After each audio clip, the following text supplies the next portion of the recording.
crocheter, une maille serrée, un granit et c'est parti. C'est pas compliqué, on va y arriver avec nos mamies. Mamie crochet. Bonjour à tous, j'espère que vous allez bien.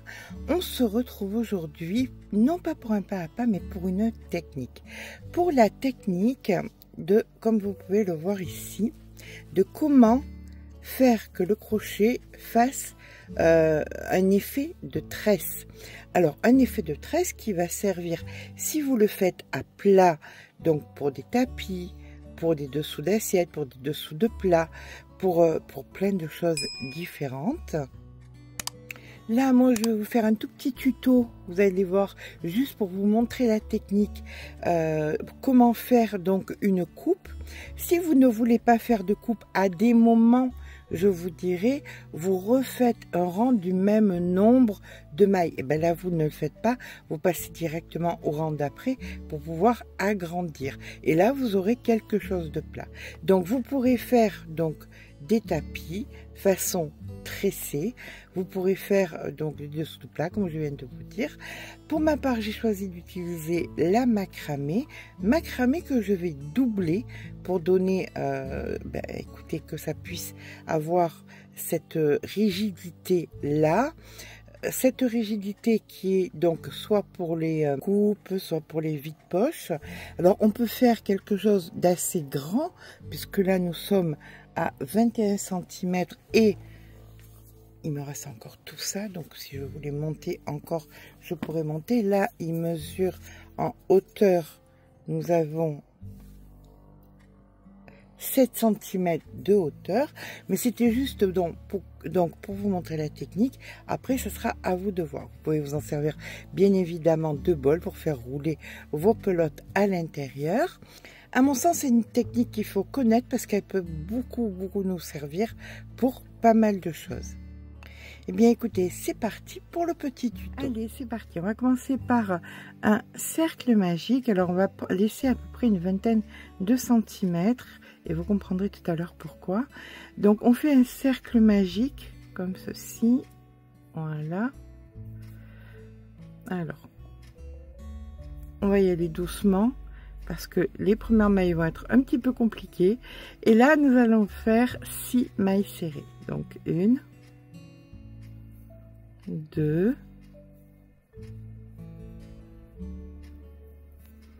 3, 4,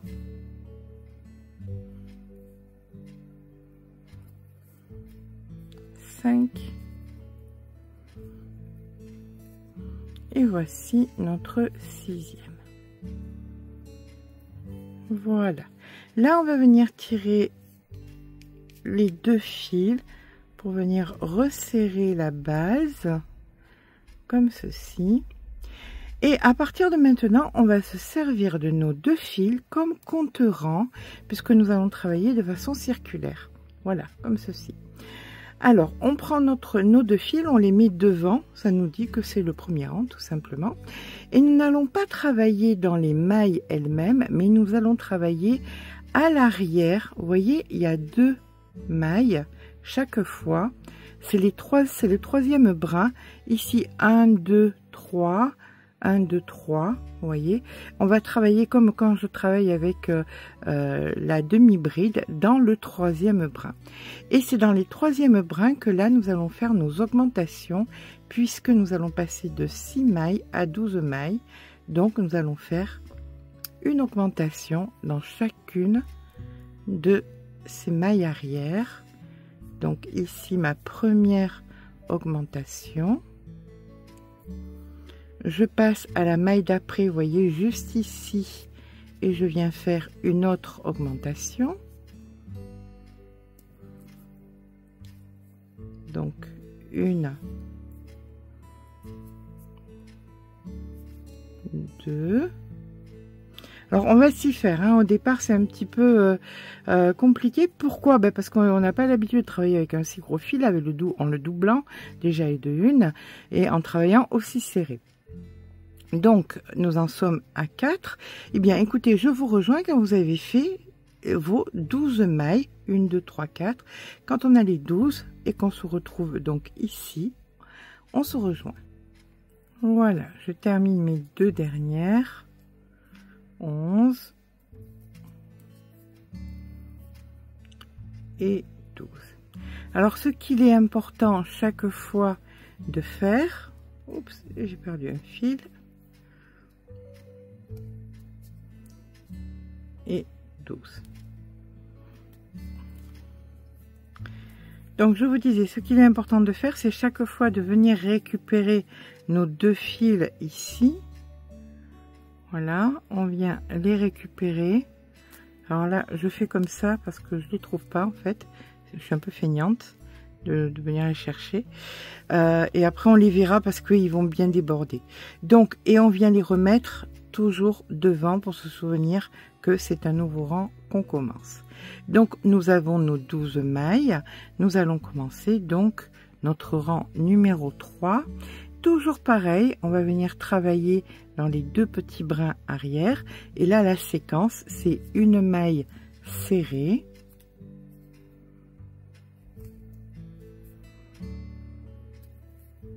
Suivie dans la seconde d'une augmentation. C'est vraiment un challenge pour moi de travailler aussi serré. Mais c'est pas grave, vous travaillez selon votre habitude. Moi, je me challenge toute seule. Voilà, on fait ça sur la totalité de nos mailles. Une maille serrée, une augmentation, une maille serrée, une augmentation. En fin de rang, ici, nous aurons donc 18 mailles. Voilà, je termine mon rang par une augmentation. Ici. Et j'ai mes 18 mailles.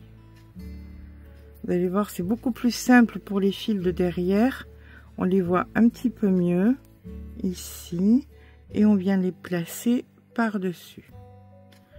Voilà. Et là, maintenant, nous allons faire la séquence suivante. Une maille serrée, une augmentation, une maille serrée. D'accord? Et on répète toujours une maille serrée, une augmentation, une maille serrée, une maille serrée, une augmentation, une maille serrée. Et ne pas faire là repartir sur une augmentation de suite après. Je vais vous aider, on va avancer ensemble, vous allez voir, ça va être beaucoup plus simple. Donc, on fait une maille serrée. Ici, dans la deuxième, on fait une augmentation.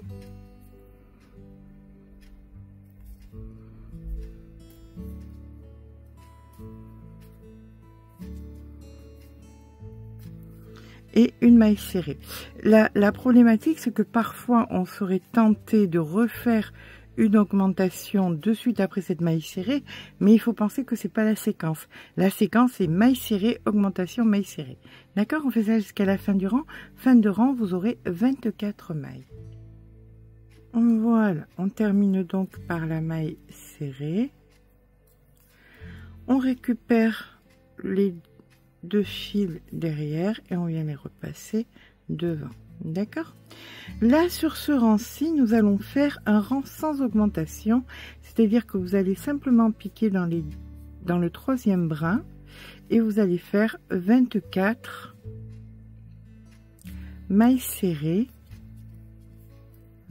On se rejoint au bout des 24 mailles serrées.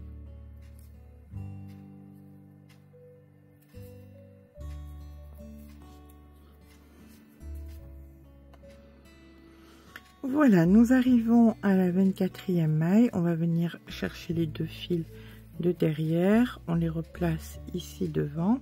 Et là maintenant, nous allons faire 3 mailles serrées et une augmentation. Ça sera donc notre séquence jusqu'à la fin du rang où nous aurons 30 mailles. D'accord? Donc une maille serrée, 3 mailles serrées, pardon, excusez-moi. 3 mailles serrées, 1, 2, 3 et une augmentation.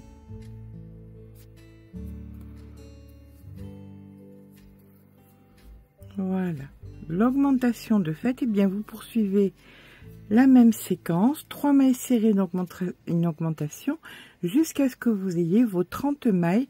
On se rejoint ici avec les 30 mailles.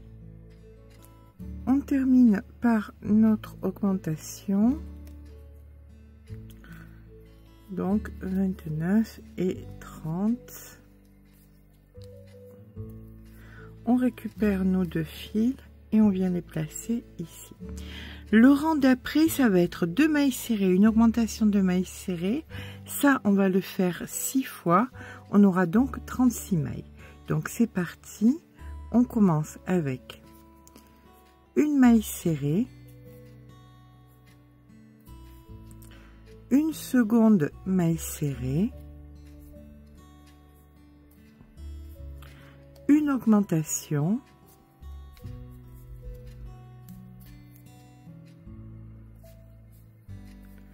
suivie de 2 mailles serrées.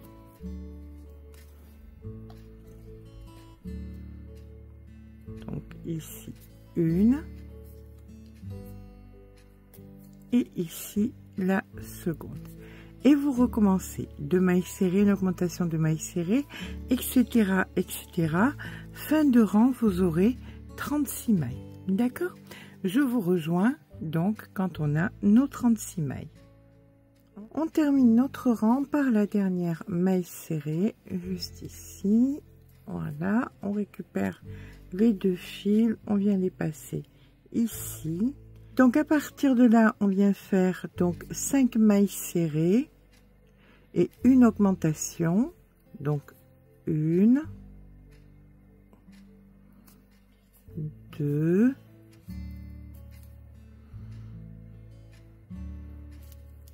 3,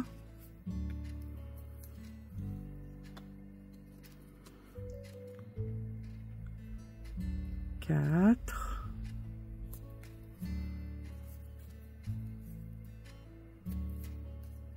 5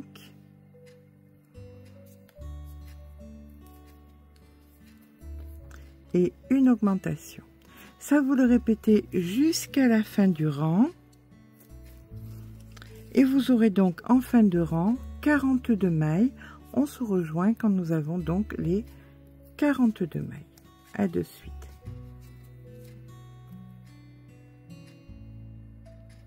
Voilà, on termine ici par l'augmentation.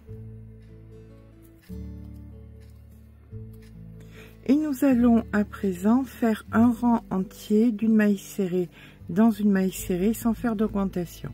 Mais on récupère d'abord nos 2 fils qu'on vient passer ici. Et là maintenant, vous vous embêtez pas, vous réfléchissez pas aux augmentations, simplement une maille serrée dans une maille serrée. On se rejoint en fin de rang avec donc nos 42 mailles. Voilà, quand on a terminé notre rang de 42 mailles, voilà avec quoi on commence à se retrouver. Là, on va venir faire donc 3 mailles serrées, une augmentation, 3 mailles serrées. Alors, on récupère le fil d'abord. Hop, on met notre fil ici. Et on va venir faire nos 3 mailles serrées. Donc, 1,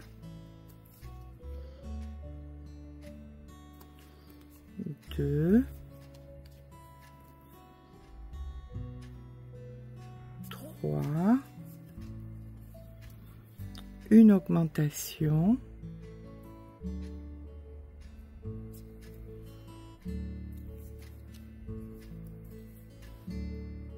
et 3 mailles serrées qui suivent. Donc 1, 2,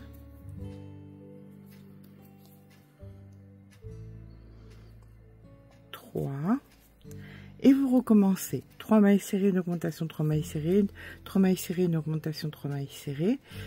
On se rejoint en fin de rang. Nous aurons donc un total de 48 mailles. Je vous rejoins quand on a nos 48 mailles. Voilà, on termine par notre dernière maille, la 3e. Allez, on récupère le fil. Là, je vais vous laisser faire parce que ça va être ennuyeux pour vous. Nous sommes ici, donc 3 mailles serrées, une augmentation, 3 mailles serrées 6 fois Hop, donc 48 mailles. Je vous laisse faire ensuite 7 mailles serrées, une augmentation 6 fois 54 mailles. Donc nous sommes actuellement, on vient de faire ici. Donc il vous reste ces 3 rangs à faire. 7 mailles serrées, une augmentation 6 fois 54 mailles. 4 mailles serrées, une augmentation 4 mailles serrées 6 fois 60 mailles. 9 mailles serrées, une augmentation 6 fois 66 mailles. D'accord? Je vous rejoins quand on a 66 mailles. Voilà, quand on a fini notre série de 9 mailles serrées et une augmentation, nous allons à présent faire que des mailles serrées dans des mailles serrées. Donc pour ma part, là j'ai fait 7 cm, mais bien évidemment, comme il me reste pas mal de fils, je pourrais continuer. Ce qui était important pour moi, simplement, c'était de vous montrer la technique. Regardez combien c'est joli. Voilà, ça fait vraiment quelque chose de tressé.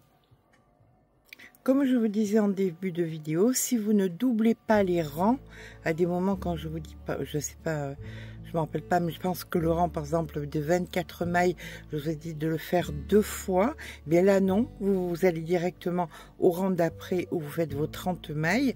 Vous ne doublez pas les rangs, et bien ça fera quelque chose de plat et vous aurez quelque chose de plat et de tressé. Donc très joli tapis, très joli dessous de plat, etc., etc.